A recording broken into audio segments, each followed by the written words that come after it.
Mishnah Vov in Biכורים Perek Aleph.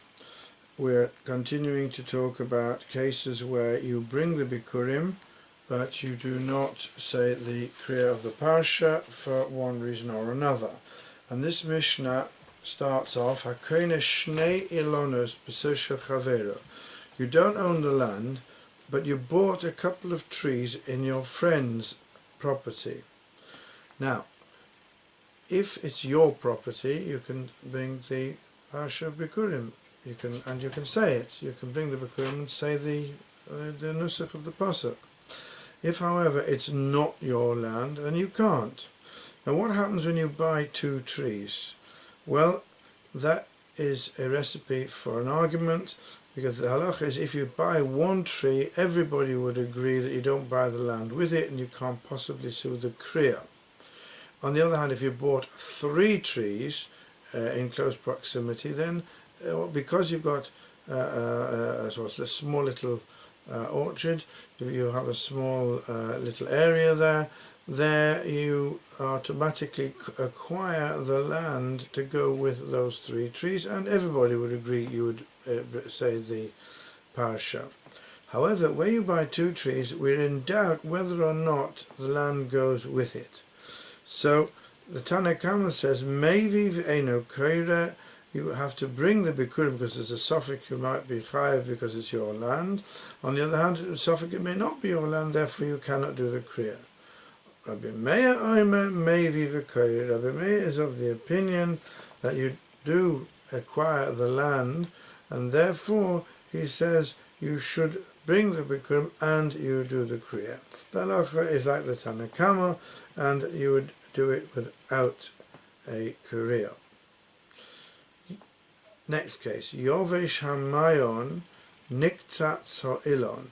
If the well or the spring which is sustaining the tree dries up, or if the tree got chopped down, maybe v'eino koira. That's another example where you bring the Biכורים but you can't do the kriya.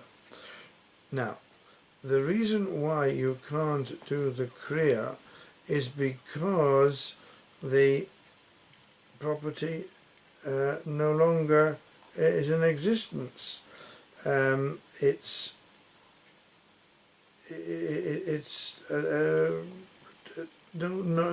no source for the fruit to continue, and there's no simcha there at all if the tree is going to be destroyed. Now, there is an interesting argument as to when this took place.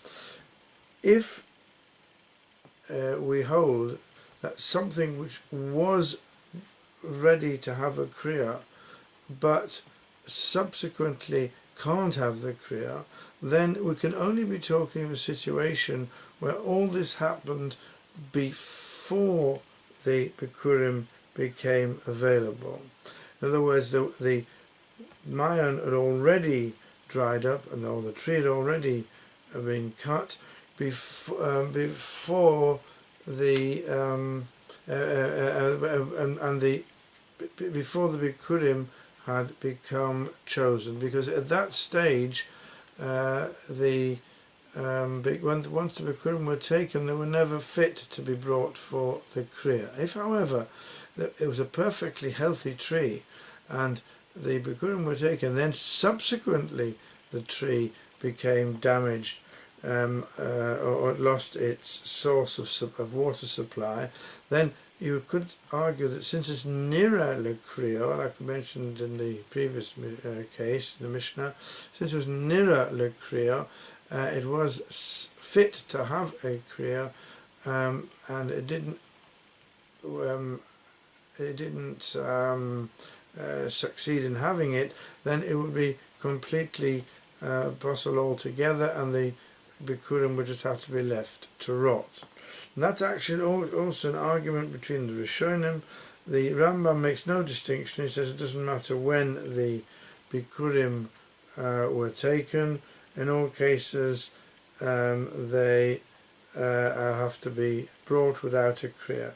However, other Rishonim, the Rash, for example, holds that if it was separated before the problem occurred, then they would have to be left to rot. You couldn't bring them all together. In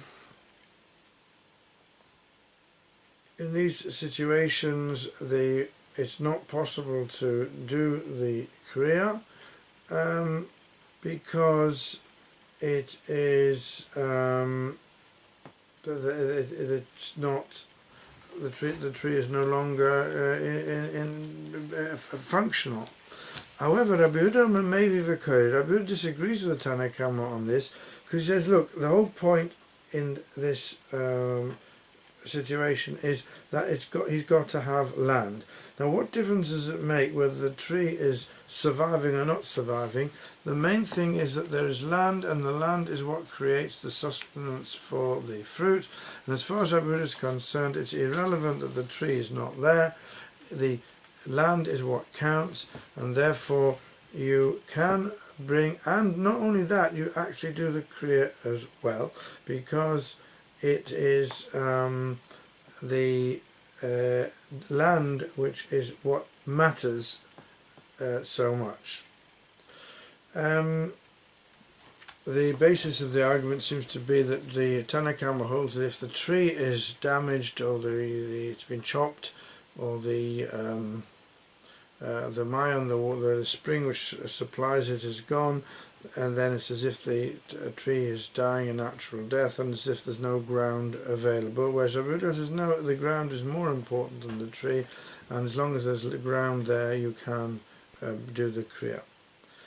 Now the Mishnah then continues with a time factor, and it says, Me'atzeres v'adachog mevi v'kore. Atzeres, as we explained previously, is the time of Shavuos. The word Atzeres in Chazal is always taken to mean Shavuos rather than Shmini Atzeres, which is what it means in the Torah. And from Shavuos until Chag, that's until Sukkot, you can bring and you can make the Kriya. Interestingly, there are certain Gisos which omit this particular bit, because we are at the moment going through those cases where you bring the Bikurim and do not say the Kriya. If, however, we are Goresid, if we have it here, it's obviously put there just to make the contrast to what's going to follow. It's just put in just for the sake of completeness, but it's not a case which really ought to have been among the others. It's just there incidentally. And that the next case is Min HaChog V'ad Chanukah, from Sukkot until Chanukah, Mevi V'eino Korah. You still bring the Bikurim, but you do not do the Kriya between Sukkot and Chanukah. The time for doing the Kriya is between Shavuos and Sukkot, when you bring the Bikurim and you do the Kriya. From Chanukah onwards, you do not do so. Rabbi Yehuda ben Beser says you do it, even after Sukkot until Chanukah. Now, what is the whole discussion about it? There are a number of different possible reasons as to why after Sukkot, Tanna Kama would hold that it's no longer possible to do the Kriya. One answer is v'somachto. The Pasuk says you've got to enjoy what's going on, and you can only do the Kriya Bizman Shal Simcha. And that would mean you can only do the Kriya at a time when you are actually gathering in all the produce, which is the time of the Simcha. Whereas Rabbi Yehuda ben Beser will disagree with that and say, no, that there is still Simcha afterwards, because it is a time when there are certainly other fruits which are still being gathered in. That's one possibility. Another possibility is Rabbi Yehuda ben Beser says the word v'samachta has got nothing to do with the Kriya. The v'samachta is a different aspect altogether. It does not define the period on which you can do the Kriya. That's another possible argument. From Hanukkah onwards, everybody agrees that there would be no possibility of even bringing the Bikurim. It's just too late. Because the Pasuk says, and that's only when the fruit is in the field, when there's fruit around. But from Hanukkah onwards, the peiros are no longer visible, no longer found in the fields, and therefore in such circumstances you would not bring the Bikurim. Not only would there be no Kriya, there would be no Bikurim altogether. There is one further explanation from the Rambam and the Ravad, who hold that Bikurim are not brought after Hanukkah because this would be considered as next year's crop. It doesn't look like last year's crop, and it looks too much like a new crop for the new year, and therefore it will be inappropriate to bring the Bikurim at all at that stage. And those which ripen after Hanukkah would be of inferior quality, and also would not be suitable for Bikurim, as we learnt in the original Mishnah earlier on, that you can only bring high quality fruit for Bikurim. So there's a number of different reasons why fruit cannot be brought for Bikurim after Hanukkah.